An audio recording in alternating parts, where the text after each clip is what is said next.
Hello everyone. So naman ko nakita sa comment section ba, medyo na lingaw ko sa ihang gi-comment. Pagbasa na ko sa iyang comment, nagkatawa ko. So akong i-share sa inyo guys ha. Kaya ang iyang gi-comment is mao ni siya. So para ni siya nako kanang kaila ra ni siya nako. So nalingaw ko sa iyang gi-comment. So mao ni siya guys. Ang kini magong akong account is daghan ko o gibuhat nga page. So kung more than one, so daghan naman na siya. So actually nakoy duha ka page. So ang usa ka page kining Mingkay Vlog is bago pa lang yun na po siyang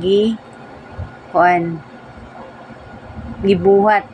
Dili siya bagong gibuhat, bago na akong gi-change. Pero dugay na ni siya na ako nga gibuhat nga page. Pero dili siya, wala na ako siya gamit og maayo. Kay diri man ko nag-focus sa akong main og sa akong ikaduha nga og sa akong page usa. So, ang akong page usa is mao ni siya guys, The Dreamers Family. So, anyways, ayaw mo kalimot guys o follow sa akong pages.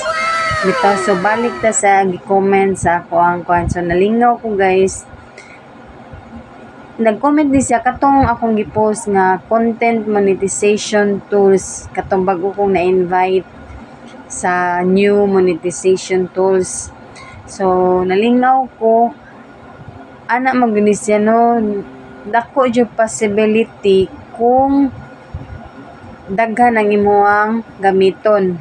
Like, diri sa ato ang main profile, pwede manggunta makabuhat o daghan nga pages. As long as kaya nimo i-post, di ba? So, akong gibuhat is, ang ako yung gi-focusan is ang akong main, ug usa na ko ka page, where is sa akong page dito ko naga-earn sad. Then baguhay lang sa jud ko na invite sa katong bonuses nga tools before. So yes, kung mag-monetize gani ang imuhang page, then ang imuha sa main ma-monetize pod, of course magdepende sa views, no, magdepende gyapon sa views. Kung daghan gyapon ang views, dako sa gid pwede ang imuhang ma-earn. So sa ako nga part guys, ang ako ang page is nikita gyud siya. So ang ako ang kita sa akong page is makaingon jud ko nga thank you Lord, kay medyo ni dako gyud siya. Kung mangutana mo kung pila, well, ikuha na ninyo kanang for the next episode. Char.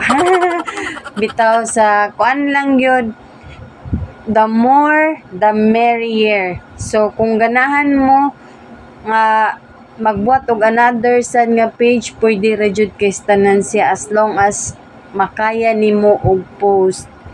So, maora to siya guys. Ako nagingon ninyo, the more, the merrier. Daghan jud ka, posible dako jud ang imuhang earnings kung ang imuhang mga pages naga-monetize. So, kamo, kung ganahan mo, pwede ra gyud kaayo mo magbuhat og daghang pages kung ganahan mo magtiba-tiba sa inyong earnings.